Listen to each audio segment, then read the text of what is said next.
पिछले एपिसोड में हमने देखा था कि बाईचैन ने हाओ तियान को अपने सेट के अंदर ले आया होता है, जहां लाने के बाद वो उसे कल्टीवेशन करने वाली बुक भी देता है, जिस वजह से हाओ तियान ने बहुत ही जल्द अपने 5th लेवल को भी वहां पर ब्रेक थ्रू कर लिया था। जो देखकर तो बाईचैन भी हैरान रह जाता है। तभी वहां पर लुओली नाम की एक लड़की आती है, जिसके पीछे घोस्ट सेट के कुछ लोग पड़े थे। इसलिए बाईचैन वहां पर अपनी पावर का इस्तेमाल करते हुए घोस्ट सेट के सारे लोगों को अपने स्पिरिचुअल वर्ल्ड के अंदर ही फंसा देता है, ताकि वो यहाँ पर लुओली को बचा सके, जिस वजह से वो यहाँ पर इस चीज में कामयाब भी हो चुका था। और अब यहाँ से ये एपिसोड शुरू होता है। तो इस एपिसोड की शुरुआत में लुओली ये देखकर एकदम हैरान थी कि इस बादशाह ने तो बहुत ही आसानी के साथ घोस्ट सेट के सारे लोगों को यहाँ से भगा दिया, न जाने वो लोग कहाँ जा चुके हैं। इसलिए वो बादशाह के सामने ग्रीट करते हुए उससे कहती है, मुझे अपना डिसाइपल बना लो, मैं आज से आपके सेक्ट में रहना चाहती हूँ। ये देखकर तो बादशाह भी हैरान रहता है कि ये तो बड़ी ही आसानी के साथ मेरे सेक्ट में रहने के लिए तैयार हो गई। लेकिन वो उससे कहता है, मैं इतनी आसानी से किसी को भी अपना डिसाइपल नहीं बनाता। जिसके बाद वो उसके पास आकर उसे टच करने की कोशिश करता है, ताकि उसकी इंटरनल पावर को चेक कर सके कि उसके पास कितनी पावर है। लेकिन तब जो उसकी सिस्टम होती है उसे बताती है, तुम्हें ऐसा करने की कोई जरूरत नहीं है। लुओली तुम्हारे सेक्ट में शामिल तो होना चाहती है, लेकिन उसका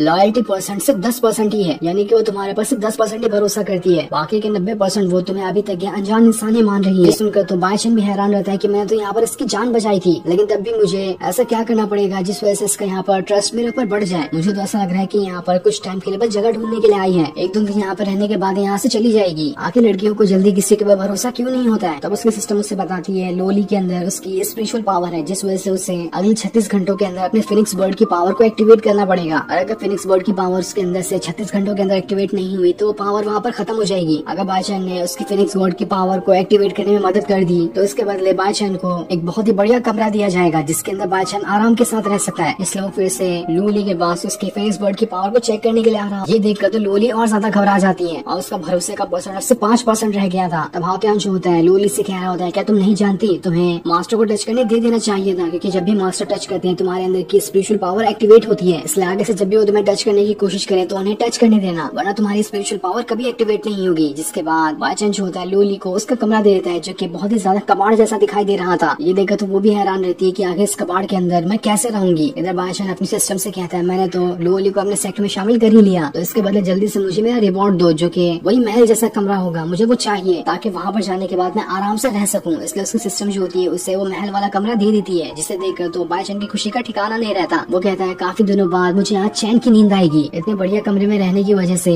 मेरे डिसाइपल को इस पर तो भरोसा होगा कि मेरे पास काफी ज्यादा पावर है, मैं बड़े ही शान के साथ यहाँ पर रह लूंगा। लेकिन तभी वो बेचारा वहाँ की बेड से नीचे गिर जाता है, जिस वजह से उसे काफी ज्यादा चोट आ जाती है। जिसके बाद वो वहाँ से जाने लगता है। लेकिन जैसे वो जा रहा होता है उसकी सिस्टम उससे कहती है, तुम्हें पता है ना कि तुम्हें लुओली की फिनिक्स बर्ड की पावर को एक्टिवेट करना है, उसका टाइम खत्म होते जा रहा है। अगर तुमने टाइम के अंदर उसे एक्टिवेट नहीं किया तो मैंने जो तुम्हें ये महल दिया है वो भी वापस कर लूंगी, और उसके बाद कभी तुम्हें अपनी पावर नहीं दूंगी, जिसकी वजह से तुम्हारी सच्चाई सबके सामने आ जाएगी कि तुम किसी काम के नहीं हो। इसलिए बादशाह डरते हुए वहाँ से लुओली के पास आता है, वो भी आधी रात के अंदर। उसे डर लग रहा होता है कि कहीं यहाँ पर लुओली उसे गलत ना समझ ले। वो तो बेचारा यहाँ पर लुओली के ब्लॉक मेरिडियन को अनलॉक करने के लिए आया था, ताकि वो यहाँ पर अपने फिनिक्स गॉड की पावर को एक्टिवेट कर सके। लेकिन तभी वहाँ पर हाओ तियान आता है, जो उसे देख लेता है और उससे पूछता है, मास्टर आप इतनी रात को यहाँ पर क्या कर रहे हो। ये देखकर तो बादशाह भी हैरान था कि जब भी मैं जहाँ जाता हूँ वहाँ पर वापस आ जाता है। इसके बाद वहाँ पर लुओली भी आ जाती है, जो कि हाथ में कुल्हाड़ी लेकर आई थी, क्योंकि उसे मालूम पड़ चुका था कि बाहर कुछ लोग खड़े हैं। और जैसे बाहर आने के बाद वो बादशाह को यहाँ पर देखती है, उसका भरोसे वाला परसेंट अब से 3% रह जाता है। उसे पूरा डाउट हो चुका था कि ये बादशाह यहाँ पर कोई मास्टर वास्टर नहीं, बल्कि उसका फायदा उठाना चाहता है। बेचारा बादशाह तो यहाँ पर दोबारा से फंस गया। जिसके बाद बादशाह जो होता है लुओली को वही गॉड लेवल वाली बुक दे देता है और उसे देते हुए कहता है, लो इसे प्रैक्टिस करो, मैं देखता हूँ तुम्हें इसे समझना आता भी है या फिर नहीं। क्योंकि जब बादशाह को ये बुक मिली थी तब तो वो उसे बिल्कुल भी नहीं पढ़ पाया था। तब लुओली जैसे उस बुक को लेती है, वो उस बुक की टाइटल को ही देखकर उसकी पूरी की पूरी बुक को समझ जाती है कि आखिर इसमें क्या लिखा हुआ है। जिस चीज से तो बादशाह एकदम ज्यादा हैरान रह जाता है कि आखिर नौ के पास कितनी ज्यादा पावर है, मेरे पास तो नाम बराबर की भी पावर नहीं है। मैं इस बुक को समझ नहीं पाया था और इस लुओली ने तो बस इसका टाइटल पढ़ के ये पूरी की पूरी बुक को समझ लिया है। तब बादशाह जो होता है उसे उस बुक के बारे में पूछने लगता है कि क्या इस बुक में लिखा हुआ है और किस तरह से इसमें कल्टीवेशन करने के बारे में बताया गया है। इसलिए लुओली जो होती है उसे सारी चीजें बताने लगती है कि इसमें लिखा है कल्टीवेशन करने का सफर इतना आसान नहीं होता, एक दिन में कल्टीवेशन नहीं की जा सकती, उसके लिए काफी सालों की मेहनत लगती है। और जैसे जैसे उसके मुंह से शब्द निकल रहे थे वो सारे शब्द बादशाह को पत्थर की तरह लग रहे होते हैं, क्योंकि वो तो उस बुक को समझ ही नहीं पाया था, जिस बुक को लुओली ने बस टाइटल पढ़ते साथ ही पूरी तरह से समझ लिया। उसके बाद बादशाह जो होता है हाओ तियान से पूछ रहा होता है, जब तुमने अपने 5th लेवल को ब्रेक थ्रू किया था तब तुम्हें कैसा महसूस हुआ था, क्या तुम मुझे उसके बारे में बता सकते हो। ये सुनकर लुओली जो होती है बादशाह से कह रही होती है, क्या तुमने कभी ब्रेक थ्रू नहीं किया क्या, तुम अगर किए होते तो तुम्हें मालूम पड़ता कि आखिर ब्रेक थ्रू करने पर कैसा महसूस होता है। ऐसा लग रहा है कि तुमने आज तक कभी ब्रेक थ्रू ही नहीं किया अपना। लेकिन तब हाओ तियान जो होता है लुओली से कहता है, मुझे तो लगता है कि मास्टर ने ऐसी छोटी मोटी टेक्निक को कभी नहीं सीखा होगा, तभी तो उन्हें नहीं पता कि आखिर इसे ब्रेक थ्रू करने में कैसा महसूस होता है। इसलिए वो सारी चीजें बताना शुरू कर देता है कि जब मैंने अपने 5th लेवल को ब्रेक थ्रू किया था तो मेरे अंदर बॉडी में काफी ज्यादा स्पेशल हो रहा मुझे महसूस हो रहा था। ऐसा लग रहा था कि मैं किसके भी साथ क्यों ना फाइट करूं, मैं वहाँ पर उसकी जान ले सकता हूँ। इसके बाद हाउतियान जो होता है बाई चांस से कह रहा होता है हम दोनों ने इस बुक को तो काफी हद तक समझ ही लिया है, इसलिए हमें स्वॉर्ड आर्ट वाली बुक चाहिए ताकि हम थोड़ी स्वॉर्डमैनशिप भी सीख सके। तो क्या आप हमें वो बुक दे सकते हैं? ये सुनकर तो बाई चांस एकदम ज्यादा हैरान रह जाता है कि उसके पास तो ऐसी कोई बुक है ही नहीं। तब उसके सिस्टम उससे कहती है अगर तुम्हें ऐसी बुक चाहिए तो तुम्हें कम से कम 24 घंटे के अंदर 66 पेड़ को कट करना पड़ेगा। अगर तुमने उन्हें कट कर लिया उसके बाद मैं तुम्हें स्वॉर्डमैनशिप वाली बुक दे दूंगी जिसका इस्तेमाल करते हुए तुम इन दोनों को स्वॉर्डमैनशिप सिखा सकते हो। इसलिए बाई चांस बेचारा इस टास्क को करने के लिए मान जाता है और वहाँ पर से लुओली के हाथों से कुल्हाड़ी लेकर जंगल में आ जाता है, जहाँ आने के बाद वो 66 पेड़ को काटने के काम पर लग जाता है। लेकिन पूरी रात गुजर चुकी थी, उससे तो अभी तक एक भी पेड़ नहीं कटा होता है। तो वहाँ पर लुओली और हाउतियान भी आ जाते हैं। जिसे देखकर बाई चांस उनसे कहता है अरे वाह तुम तो सही टाइम पे आओ, हमें हमारे सेट को और ज्यादा अच्छा बनाने के लिए कुछ पेड़ की जरूरत है, इसलिए तुम्हें जल्द से जल्द इन पूरे के पूरे 66 पेड़ को यहाँ पर कट करना पड़ेगा। जिस पर वो दोनों इस टास्क को करने के लिए मान जाते हैं। इसके बाद बाई चांस वहाँ से मुर्गा पकड़ने के लिए चले जाता है ताकि थोड़ी देर के लिए पेट भर सके। और जैसे वो उसे पकड़कर खाने वाला होता है तभी वहाँ पर हाउतियान और लुओली आ जाते हैं जो उससे कहते हैं हमने पूरे के पूरे 66 पेड़ को कट कर दिया है। ये देखकर तो बाई चांस भी हैरान रह जाता है कि इन्होंने तो बस कुछ मिनट के अंदर पूरे के पूरे पेड़ को कट कर दिया। तब उसे इस टास्क को पूरा करने की वजह से वही स्वॉर्डमैनशिप वाली बुक मिल जाती है, इसलिए वो उस बुक को उन दोनों को दे देता है। जिसे पाकर तो वो दोनों एकदम ज्यादा खुश हो जाते हैं कि मास्टर के पास तो सच में स्वॉर्डमैनशिप वाली बुक है और उन्होंने हमें ये बुक दे दी है। अब तो हम इसे जल्द से जल्द प्रैक्टिस करने की कोशिश करेंगे। वहीं उनके बुक लेने के बाद बाई चांस सोच रहा होता है कि काश मैं भी स्वॉर्डमैनशिप को सीख पाता, मुझे तो समझ ही नहीं आ रहा कि आखिर इसके अंदर लिखा हुआ क्या है। और फिर ये सीन दिखाते ही ये एपिसोड यहीं पर एंड हो जाता है।